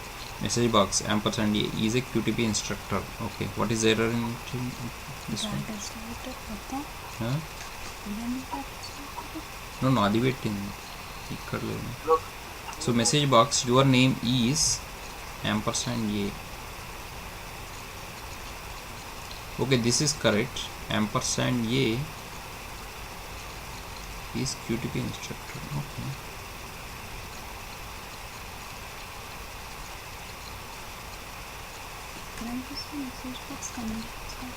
No, first of all, it is just I am displaying, right? Just for the display purpose. I am following. This is the previous example. So it is failing right here. Ampersand a. Your name is ampersand a. That is right. Okay. Yeah, but everything you are giving as a, right? Yeah, that's okay. I can use the same variable again and again. Okay, hold on. Test cannot run due to syntax error. It's a simple syntax error. Message box is QTP instructor. It is showing at this point, right? Okay. Now see, where is the error? Ampersand a.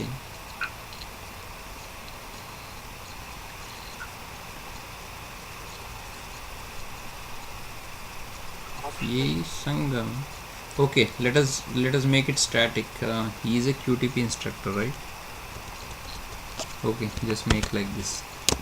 He is a QTP instructor. Okay. Now ampersand a.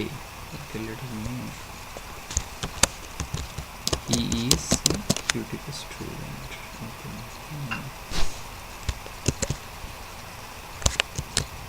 Okay, so this should run without any problems.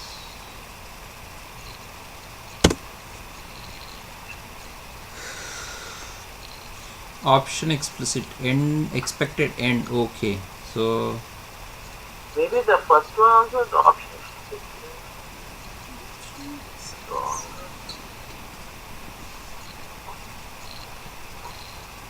end if is there, if else if else and if. Okay, then okay, so the whole script is not ending, huh?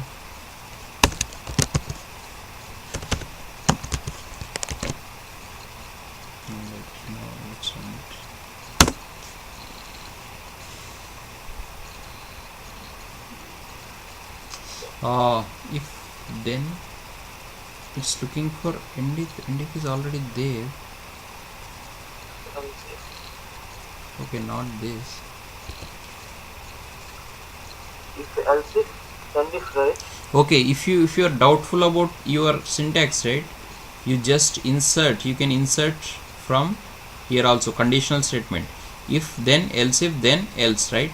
So you want if then else if then else if true then. Okay, that's how it works. Okay, now I got it. Then no will come then. Okay, that's correct. Now you check the syntax. Syntactically you don't have to be wrong here. So if then, the syntax is if condition then end if. Okay, that's correct. That's what we put.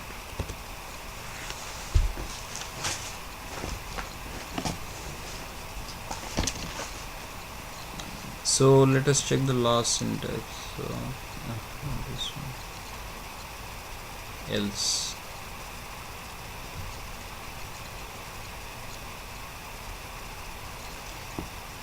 Else is simple. Else. Hold on.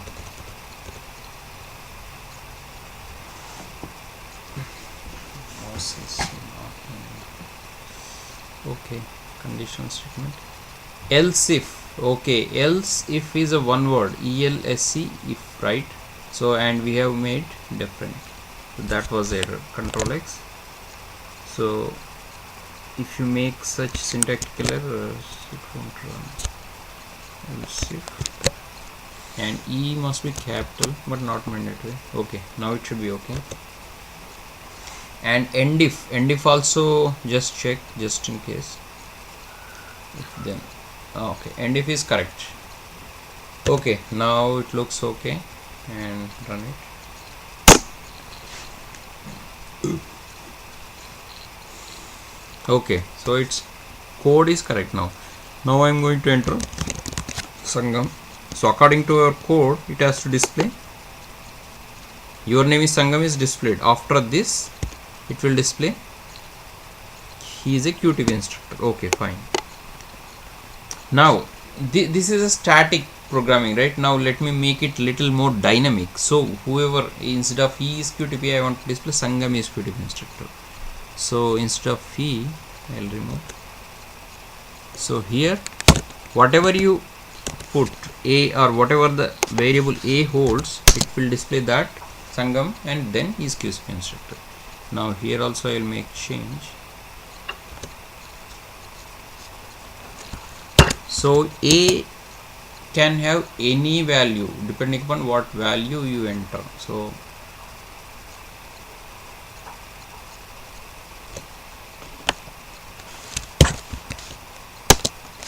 okay, so this time around I am going to enter a different value rather than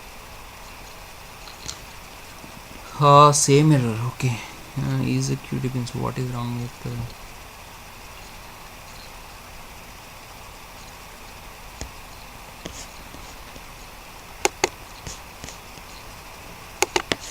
so ampersand? Do we need a Comma. no? There should be some kind of concatenation, that's for sure. Okay, that's also wrong. Concatenation.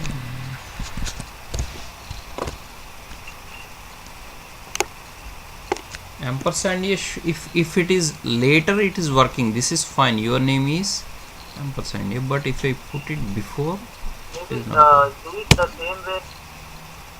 Hmm? Do it the same way after. Yeah, afterwards it should work, but why it's not working in the beginning? Is QTP instructor ampersand, that doesn't make sense, but okay. No, Huh? QTP instructor is Sangam. Okay, whatever. Language wise it's okay, but let us try this. Okay, I just want to show you Try dynamic. for only one thing. Dynamically how it works. Let us see. Don't worry about the in grammar. Grammatically it's not right, but syntactically it should be right. Okay, now it is run. Let us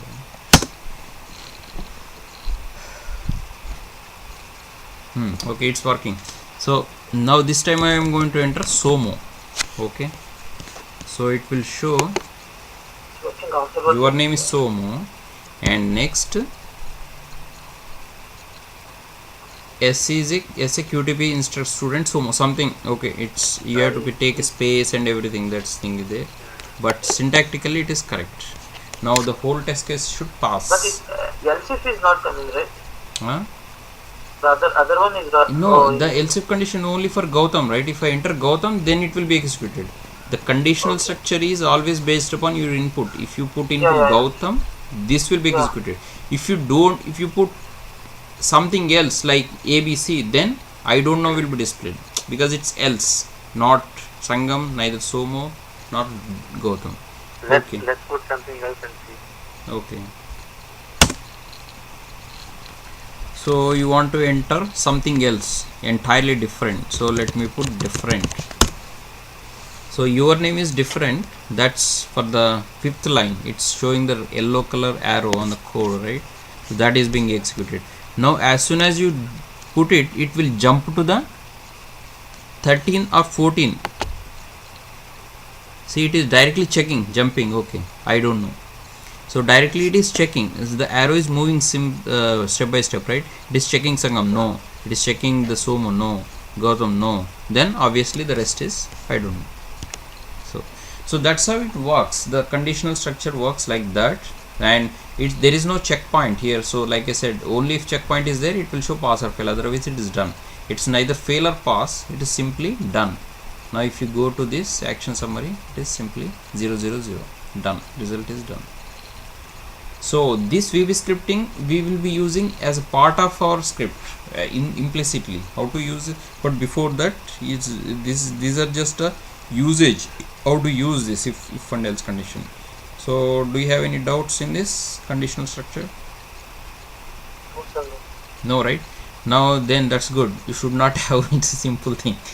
So now let us jump to the loops, for loop, while loop, and everything. So what is the importance of loops? If you want to do some operation repeatedly certain number of times, you have to go for a for loop.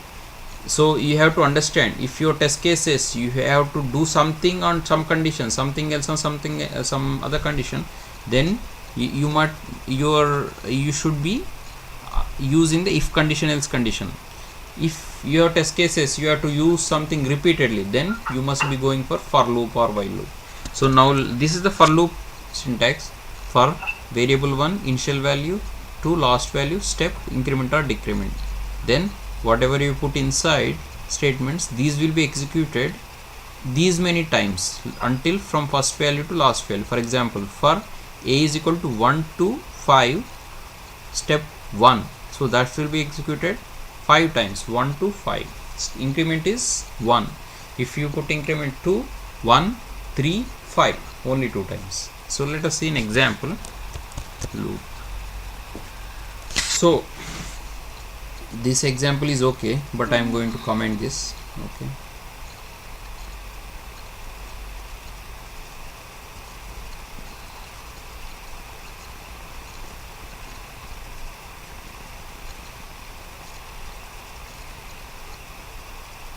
Okay, now let us see for condition. For I is equal to 1 to 10, step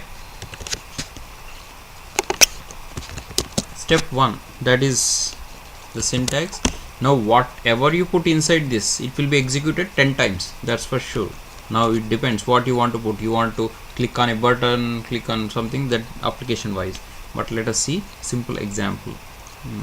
Now what I'm going to display is here, simply I'm going to display a message box saying displaying I, whatever the value of I, 1, 2, 3, it will display. Now as soon as you click saved it, it showed some errors here, information. So what is the syntax? Sangam, this tooltip is coming underline the code, right? Like how to activate that one, like if something you are typing, like the syntax is showing like down the code, like under every line of the automatically code, it shows Gautam here. Automatically shows, or something, Yeah. any property you have Okay. to activate. Sometimes it will not show up. So if you activate that property. Yeah, this is actually automatic, but if you are not showing this, if you don't see the information tag, right? For example, it is closed by mistake. How to activate it? You simply go to not tools, hold on, view, information. Here whatever you want you can select from here. Now information is back. Okay. So for data driven test, you have to check this data table. If you are by mistake you closed it, you have to come here and check, debug your missing result. Yeah, whatever you want you can put it from here. Just check the from here and it will be shown. And you want these shortcuts, standard automation debug shortcut, I am checking debug, so automatically debug shortcut is open. So you can also, by mistake you closed it or something, you can always go to view and enable it. So my simple test case is to display I value in the message box. Simple. Okay, now let us run it.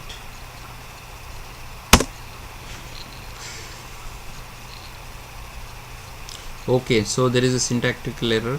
Always don't panic when the error occurs. Okay, it's a learning process. If you see syntactical error, try to correct it before moving on.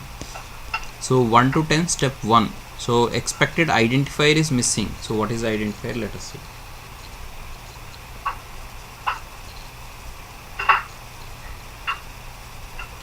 For I is equal to 1 to 10. I declared this. Hello? Hello? Hello? Yeah, Sangam, can you hear me? Yeah, I can hear you. Yeah, in between the voice was not there. Okay, okay. Yeah, I 30 can seconds. hear you. Yeah, I will show. Gautam, Soma, you can hear, right? So, no, I'm here. Okay. yeah, Sangam, can you give me a break like a 5 minutes? I'll be back. 5 minutes, huh? Okay, okay.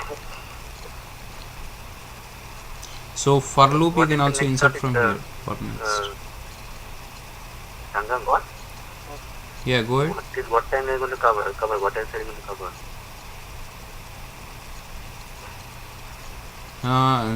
So I didn't get you. What is it? What else are you planning to cover today? Do you want to go? Do you want me to stop? We'll stop with this one for Okay. Okay, Gautam, hold on. Yeah, yeah. Okay, we'll stop after this. Okay.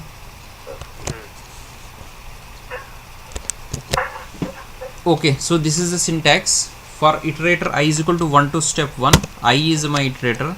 Now whatever you want to do inside you can do. MSG box I. Okay, so now the output will be 1 will be displayed 10 times. So you put 10 here.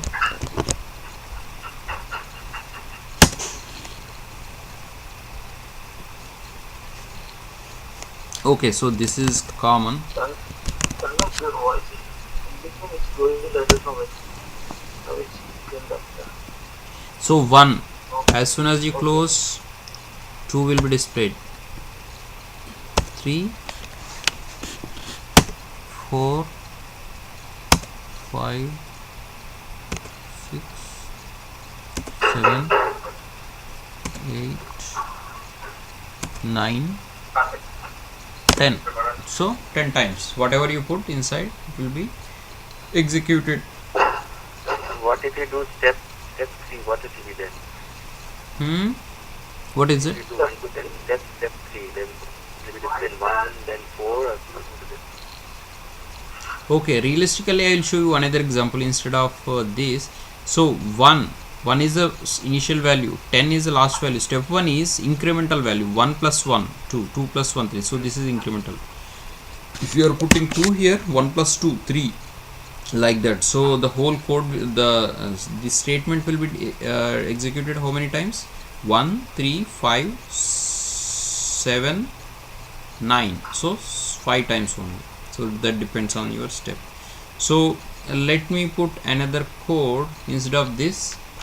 Let me invoke application. So invoke application, I am going to invoke what application?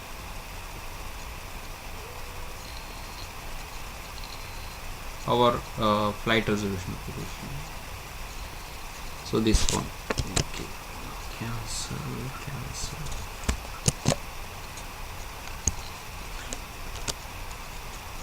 So it will be invoked 5 times. That is a little bit of this thing. So what I'm going to do is I'm going to comment on. So you see clearly there are only 3 lines. For I is equal to 1 to 10, step 2, increment every 2 times. Just invoke this application, flight reservation application. Sangam, this invoke is like a default method, right? The invoke application is the default method to start an application, right? Right. So see the how many number of times it's opening on the bottom. So it opens 5 times. Already there was 1. So it opened 5 times. 1 2 3 4 5. So likewise, whatever your test case says, you can, if you want to do it repeatedly, then you can go for this for loop. So this is done. So today what we have covered, we have covered the rest of the checkpoints and some VB scripting.